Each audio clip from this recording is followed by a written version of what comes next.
It never ceases to amaze me how fucking naive you guys are. This isn't going to be fun, guys.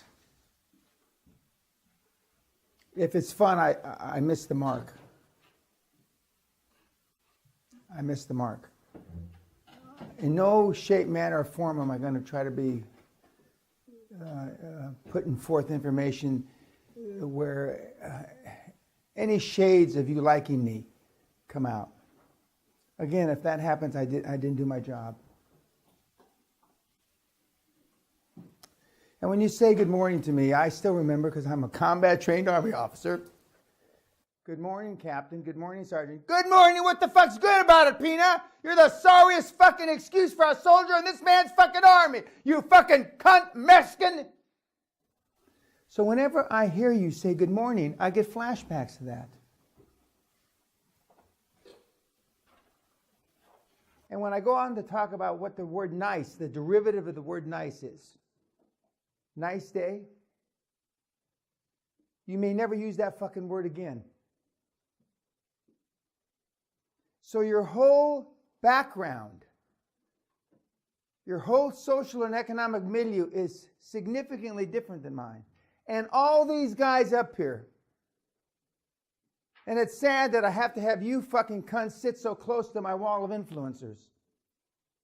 Because there's nothing about you like them other than we got Muhammad up there.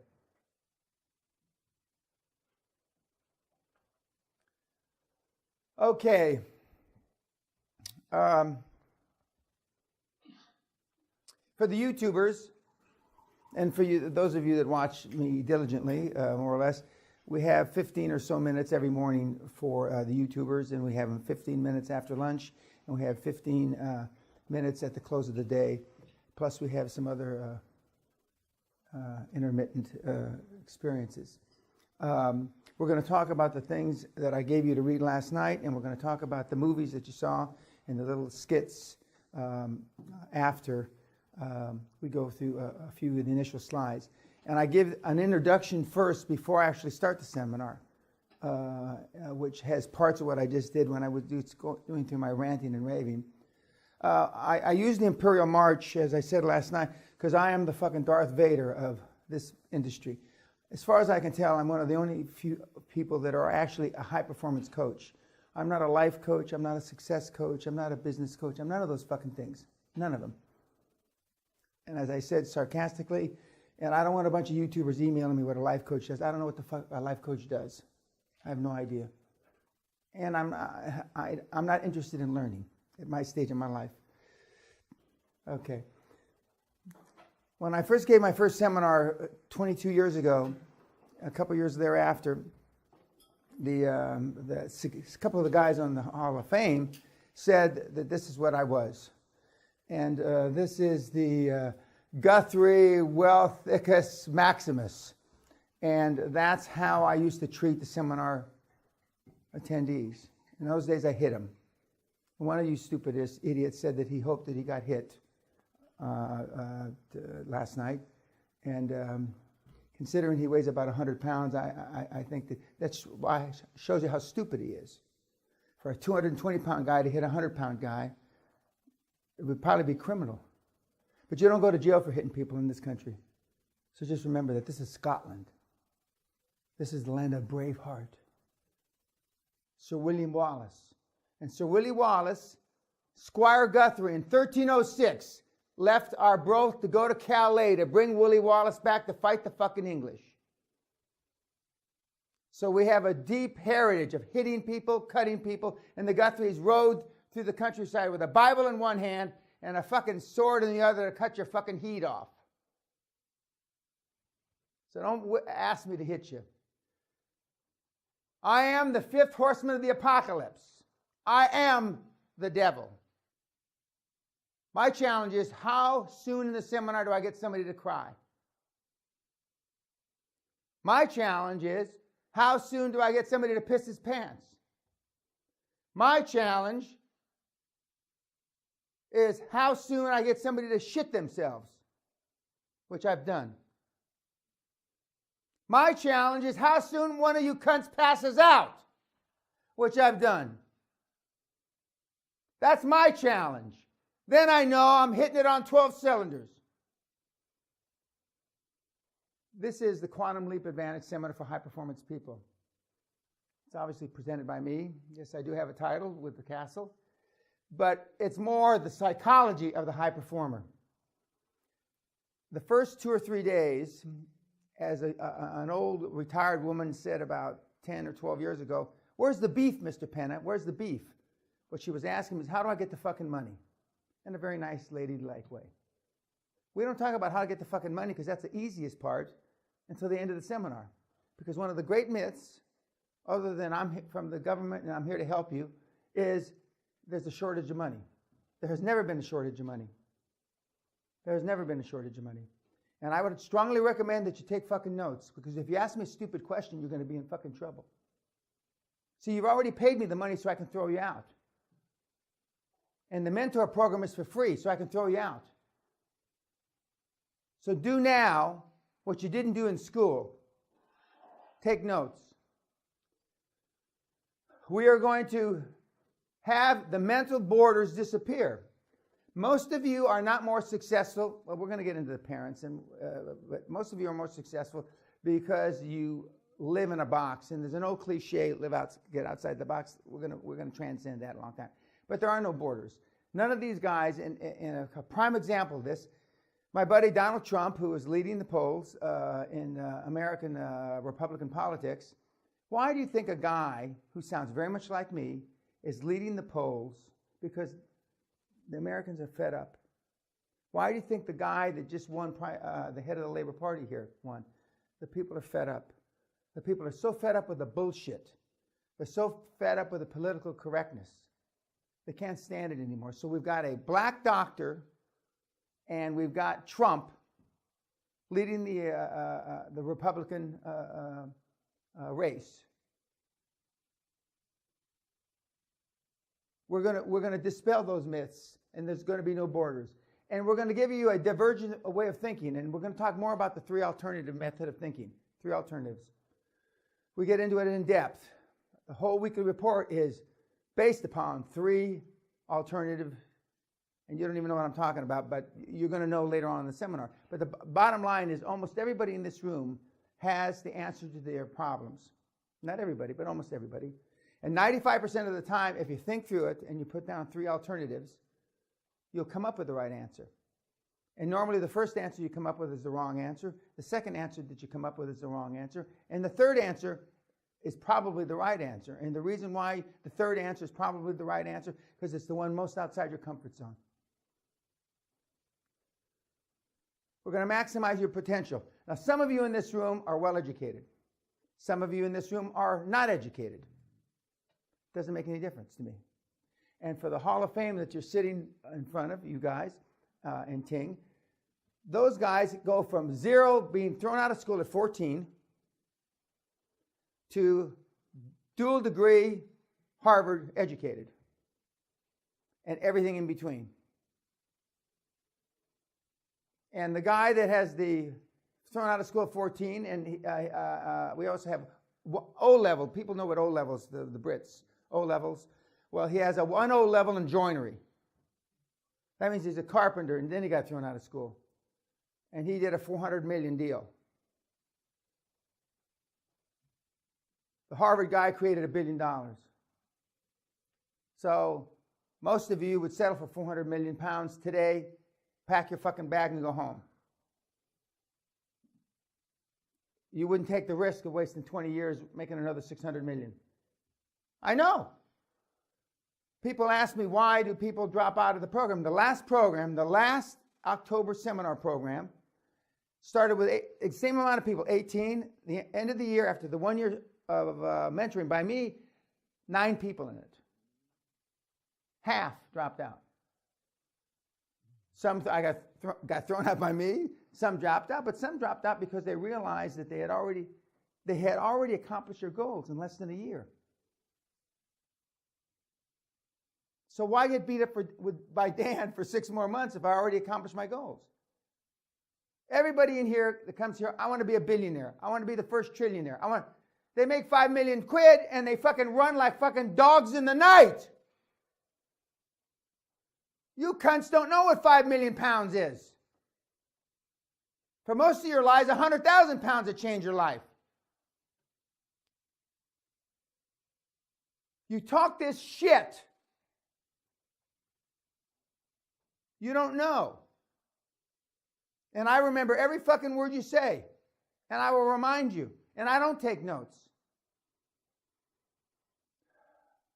The whole thing about this seminar is to be all you can be. Not be part of what you can be. Not to be a fraction. And this is the only religious thing I say. And some people won't connote it as being religious. But however we got here, whether it was Big Bang Theory or whatever, I believe we were put here to be all we can be. Not a fraction thereof. Most of you are not a decimal of what you could be. And I know the potential. Because I've seen people just fucking cruddy shitbags do stuff that is unimaginable. You wouldn't imagine. You can't imagine. Sally, who's been around a long, long time and seen me operate, she can't believe sometimes. And a number of the Hall of Famers were at my party a couple months ago, and they mingled with the current shitbags, and they think the quality of shit is going down. The quality of manure is lessening from in the good old days. And I have to agree with them. You're not the men and women that have sat in the seats before you. Not even close. And for those of you that are millennials, and we got a lot of them in here, I feel sorry for you. Doesn't mean I won't work with you. Doesn't mean I can't make you something that you never thought you could be. My speciality is getting you, lard ass, to be what you want to be by doing what you don't want to fucking do. To be what you want to be by doing what you don't want to fucking do. That's my speciality in life. And I don't give a fuck if you hate me, stick pins in dolls that look like me or don't look like me. I don't give a shit. It doesn't make any difference. Because I am maybe the only person that you've ever met in your whole life that doesn't give a shit what you think of me. And I haven't since I'm a teenager, and I went to my 50-year reunion, high school reunion, a couple of 3 years ago, and I didn't get most likely to succeed and those kind of awards that they give out. What they say is Dan has done more with the least of any human being in this class. More with the least. And see, that would hurt your feelings, you little cunts. That would hurt your feelings. Because your mommy and daddy have told you you can be whatever you want to be, which is all horse shit. Everybody know what that means? When I go like that, means it's like masturbating. Because you can't be whatever you want to be, you little cunts. That's all bullshit. And your parents did you a fucking disservice by telling you that.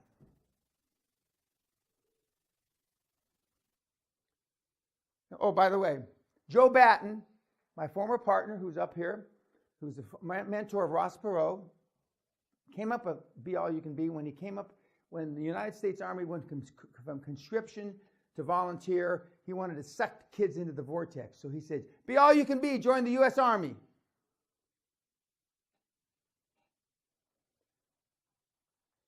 You can quit.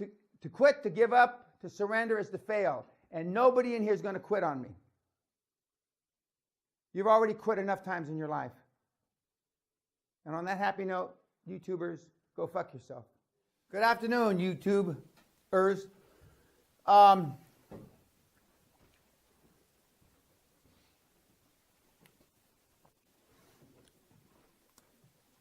One of the things that, when we go through decision-making process, etc., and decision tree theory and shit like that, which we don't spend much time on decision tree theory part, but we do spend quite a bit of time on decision-making. So that there should be, that means decision tree is not that important. A lot of the stuff that you guys studied in grad school, for those of you that went to grad school, etc. But I made a mistake earlier, and I was lamenting or chastising my crack staff that's here from Asia, And then I went back in my own laptop and I checked and I was wrong. I made a mistake. So I went back and I told them, I told Kat, and then she told EJ that I made a mistake.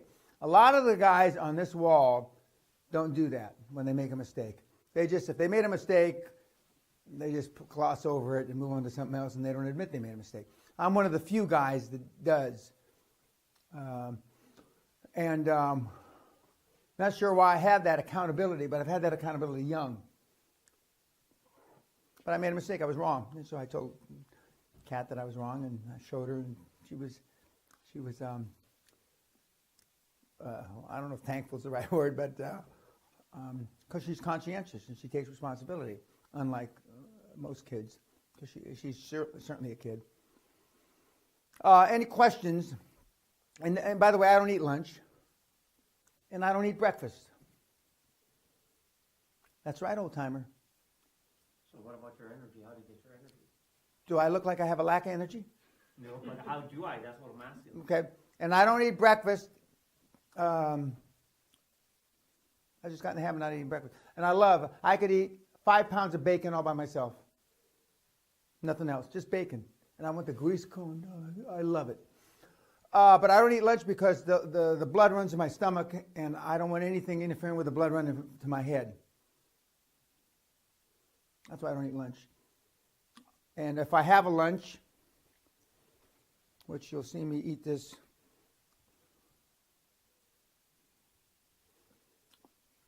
and I also eat light during the evening meal for the seminar. Because I'm not working out. I'm not burning up a lot of energy because I work out fairly hard. And I work out every day. And so I just find it simpler. In the 90s, we drank at lunch. In the 90s, we had Bloody Marys for breakfast. In the 90s, they made billions. Success leaves clues. But in the 90s, men were men and women were women. And that's not the case so much now. A stiff drink and a good fuck could kill the guys in this room. I'm going to say it again. A stiff drink, alcoholic beverage, and a good fuck would kill most of the guys in this room. And if I asked your partners, they haven't seen a good fuck in a long time.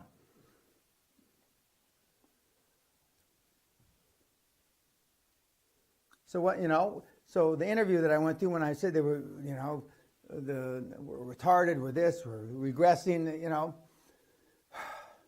for manhood in the old days, for all the signs of manhood, they're all going away.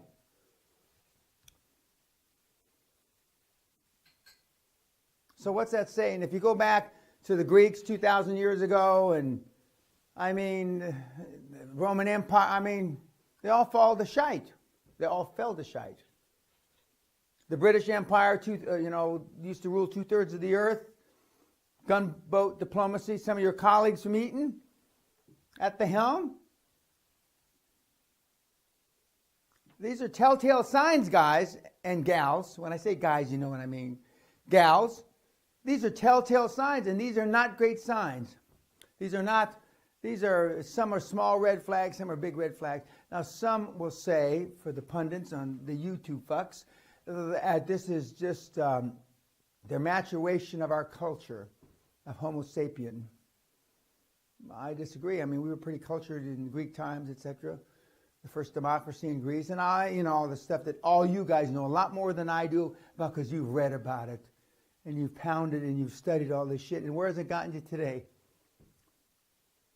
Does all that studying help you with your, restaurants? It doesn't help a fuck, does it? Does Goldman Sachs help you with your restaurants? Yeah, a bit. More than all the literary shit, right?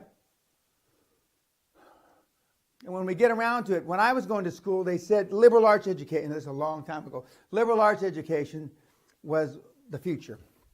Of course, this is before astronauts and shit like that, science. And we weren't trying to, we didn't have a race with the Russians to the first one on the moon and all that stuff. But, English, philosophy, yada, yada, right?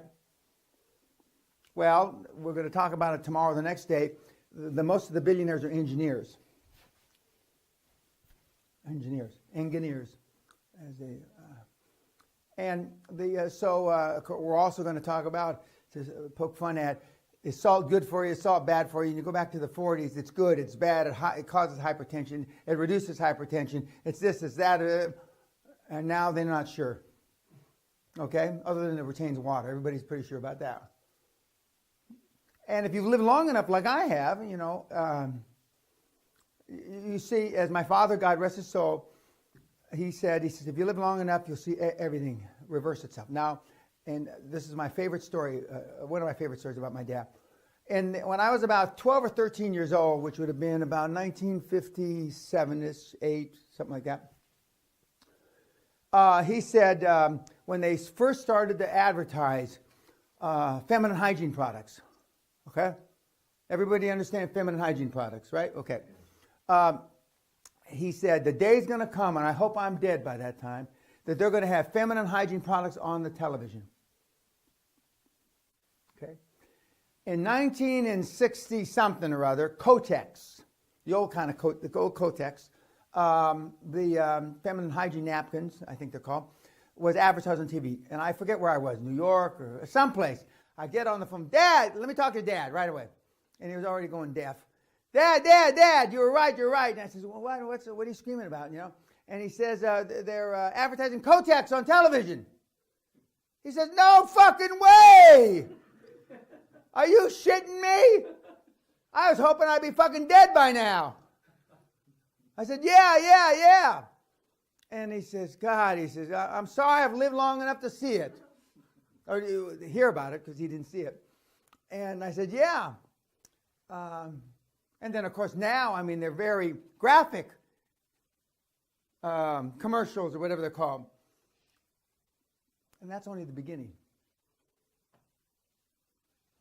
In some of your lifetimes as young kids, you're going to see all kind, as they say up here in Scotland, all kind of shite. Why would you advertise that shit? Why? In the name of good fucking taste. Why? I think they're going to show commercials about toilet paper and wiping your ass and show you how to wipe your ass and how this paper is more absorbent.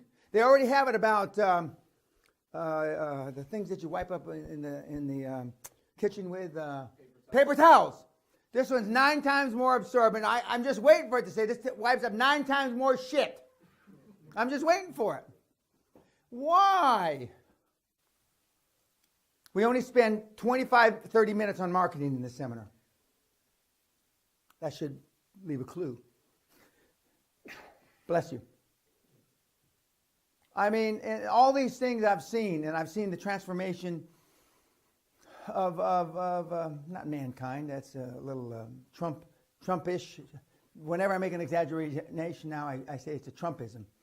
Because Donald has a way of exaggerating stuff. But a lot of stuff he talks about, I believe in wholeheartedly. But why? And you'll see. But the fundamentals of QLA have not changed. And like I said, I think when we were off camera, that I haven't changed all the product and all the courses, etc. Because nothing has changed except crowdfunding. And crowdfunding, which I've never done a crowdfunding deal, or if everything else doesn't work. And I teach you the 5 or 6 or 7 methods to get the money. How do you get the fucking money that work? So if you're relegated to crowdfunding, it means that everything else didn't work, and that's just not going to happen. It won't happen. And I was asked recently, maybe 10 or 15 or 20 times a month, I'm asked, and asked how to ask the $50 billion man questions. Do I still give the financial guarantee? I used to give a seminar called Financial Raising Capital. If you can't raise the money in 12 months, following the simple model that I gave you, after 6 months, I'll go raise it for you, and if after 12 months, I'll give you the money. Pretty bold, right? From 1995, August, when I started, till 2004, I think right there, not one swinging dick or not one pair of tits asked me that bought the product and in those years I sold the product, asked me to fulfill the guarantee. So they either raised the money, right? Or they didn't do what I'm about to say they had to do. Make 2 financial presentations. Now listen to this, you two fucks. 2 financial presentations a week to 2 separate financial institutions. 2 separate. So if you Bank of America in San Francisco, Bank of America in San Diego, Citibank in Toledo, Citibank in Cleveland.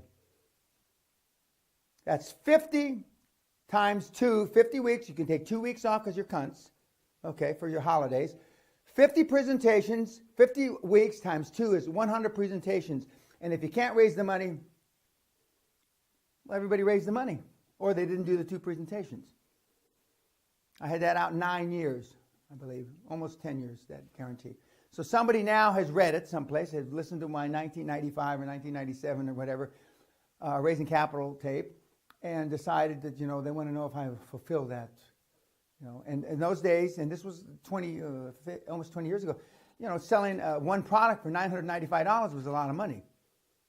I don't know, if you're going to make $5 billion, I mean, why is $995 a lot of money? But now I give you, and that product is on, in addition to How to Get the Fucking Money podcast, is, for free. You'd think, Tenerife, that if they were serious, they'd go out, and at least after 6 months, and Dan will come and help me, and after a year, he'll give me the money. Wouldn't you? You would. But they don't. They don't. Why? Joe, why don't they? What do you think? Because they haven't gone through the steps. Well, they haven't gone through this, and or they're not serious. And most of the people watching this YouTube aren't serious. You like watching I don't know where all you guys find the time to watch all my shit. I have no idea. I have no idea how you find the fucking time and to read the 500 plus pages of content on my site. I don't know where you find the time. I don't know. I don't understand it, and try to be a good father and all that other shit. I don't know. Well, I know now that you don't find the time because you want to be a good father more. Allah be with you. Allah be with you. And I'm not just saying Allah because I'm slagging off the other religions, but I like the sound of Allah be with you. How do you say God is good in Arabic? Allah. Is that when the terrorists run in and want to stab you, that they say?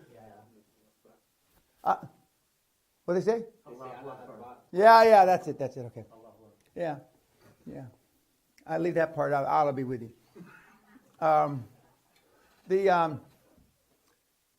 So this afternoon, when we finish this, we're going to listen to my young superstar who did what we're teaching you this week in 45 days. 45 days. Was that until he closed his first deal? No, that's till he finished, complete building the dream team, banks, accountants, lawyers, everything. Okay, see you later, YouTubers. Thank you. Earlier tonight, or this afternoon, we had one of my star in the makings share his exploits, building a dream team, etc., and putting together accountants and lawyers on a success fee basis in 45 days. Which is not dissimilar to the best record that we've got in 22 years of putting the teams together. Contrary to what everybody might be told out in the outer world, that you can't do it anymore. And the terminology they use instead of success fees now, the new modern 21st century, is they like delayed fees. They like delayed fees terminology better than success fees. It means the same fucking thing, but it must, I don't know if it better adheres to GAAP.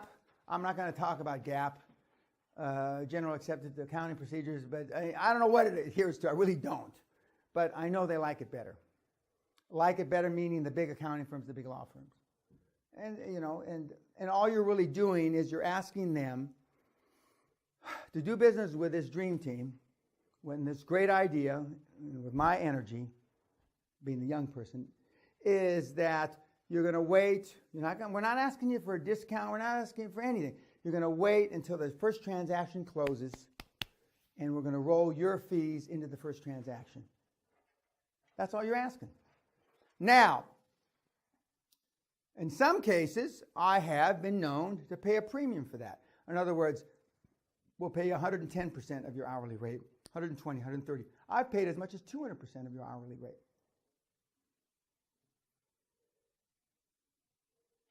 And that's okay, because you're going to roll it into the financing, it's going to be financed.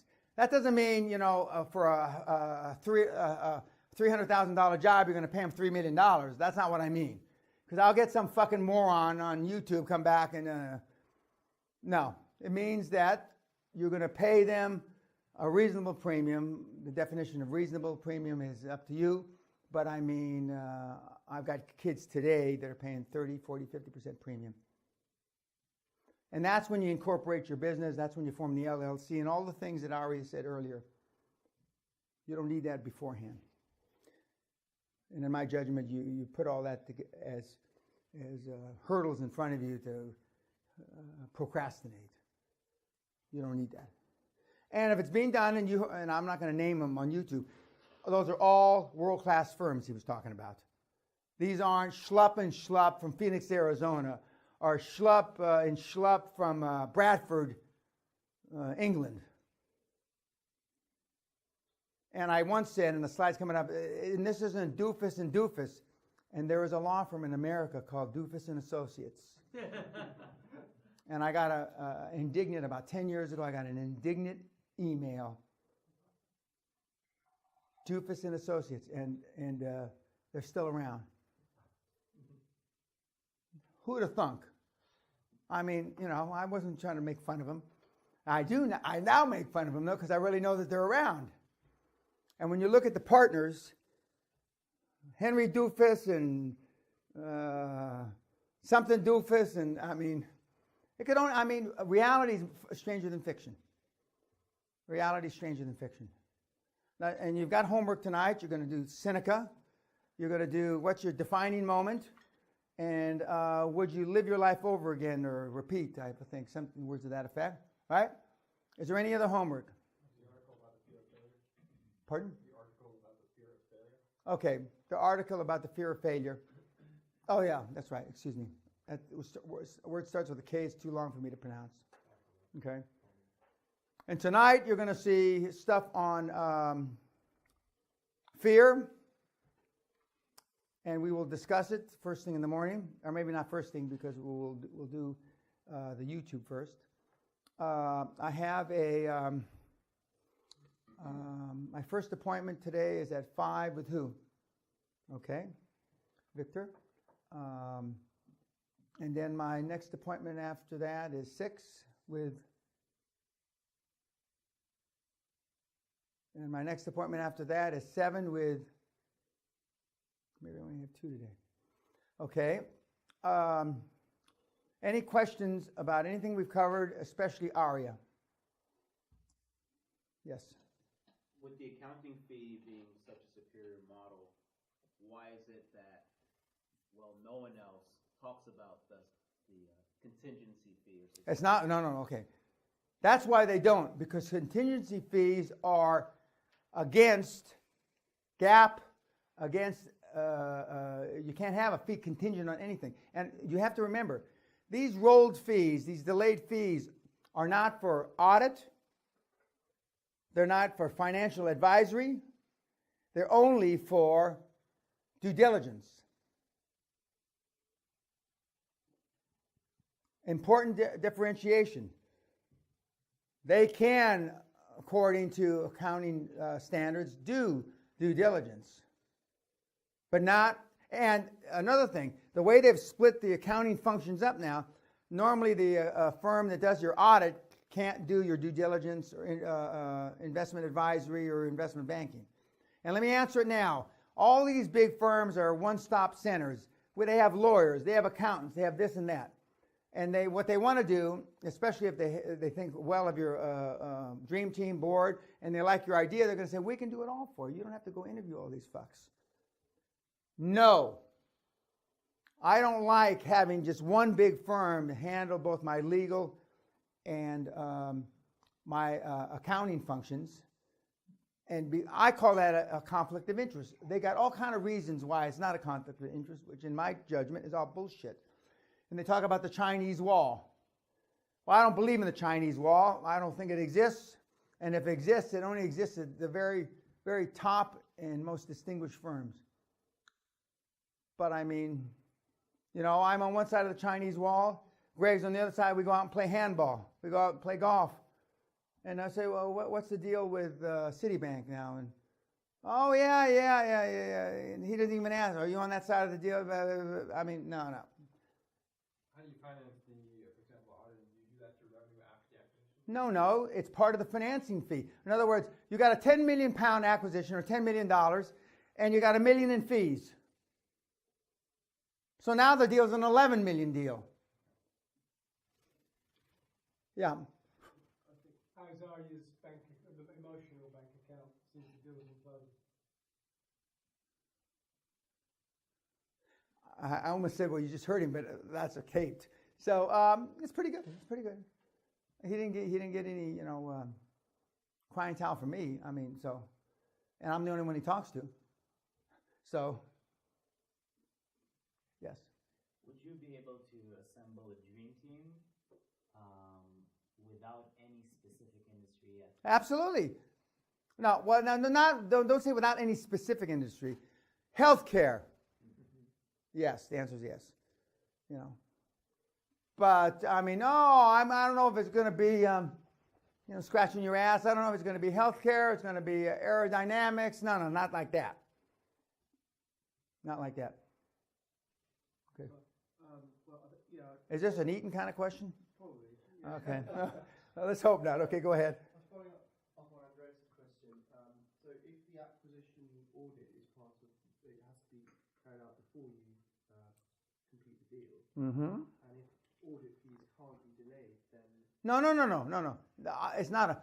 Due diligence isn't an audit. Oh, you mean if audit is part of the due diligence and you want to... Yeah, but most of the acquisitions you're going to go after are going to have audited financials. So all you want is the accountant to review the audited financials, not give you another audit.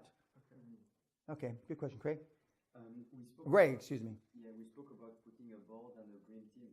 How often do you think we should meet the green team? Oh, that's a very good question. If my son, MBA son, was here, he'd say often, because he's having a little hiccup in his deal right now. And fortunately, his chairman's standing behind him.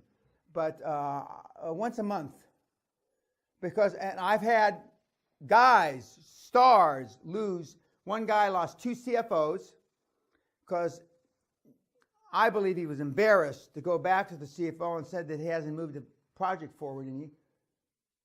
That's what I think, but maybe that's not what happened. That's perception is reality.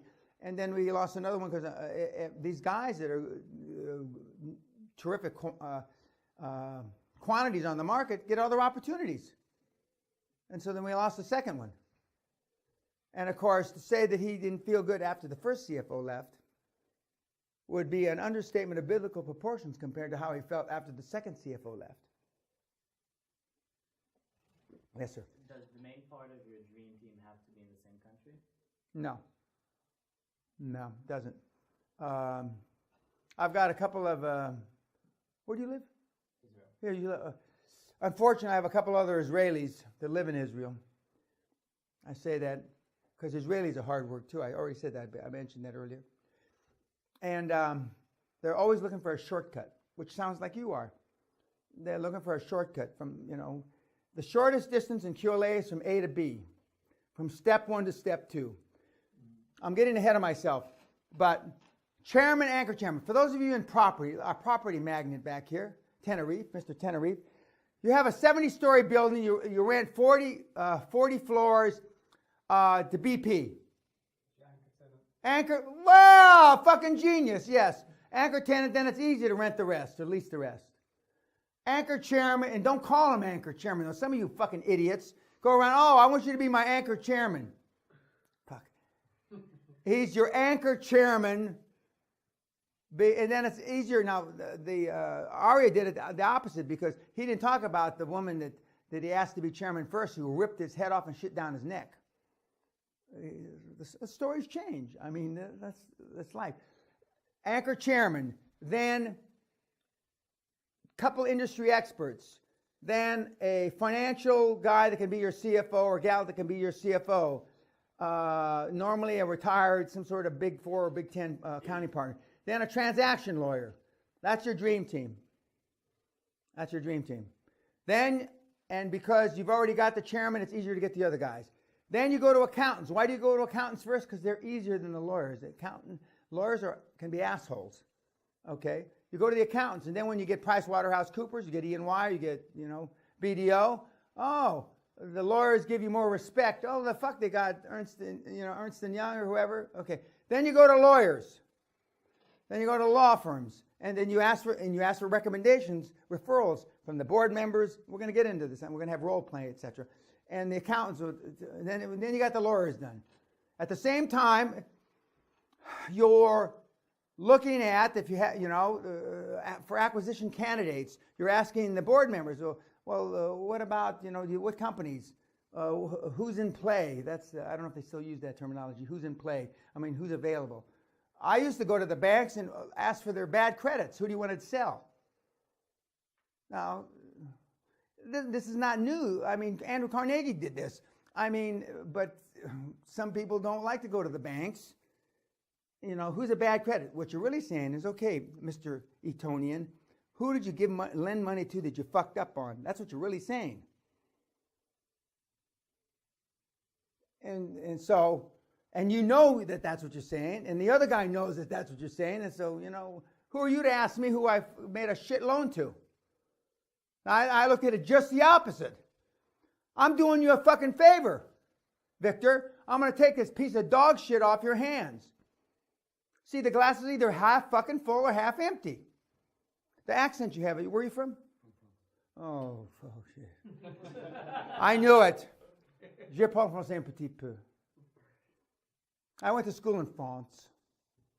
I don't tell anybody. I don't brag about it. But I went there and actually, maybe I should, because during part of my formative years of building self-esteem, I went there from when I was 5 to 8. I had never thought about that. Because if there's a race that's fucking arrogant, and especially Parisians, Parisians piss off all the rest of the French. Where in France are you from? From the south, okay. So that's where Sally's mother is retired, in the south of France. Anyway, and then you're out talking to financial institutions. You're warming them up. I'm going to do healthcare. I'm putting a dynamite board together. I'm putting all these, world-class people together. If I find, and then you ask them what are your parameters for lending at the same time to the commercial bank, and you ask them, the private equity guys, and not the hedge fund guys. Wait to them because they're the toughest. Private equity guys, what are your parameters? Some of the parameters you look at. The system works. The system works. Now, $330 million deal is a big first acquisition for Aria. There's no question about that. Okay, YouTubers, go fuck yourself.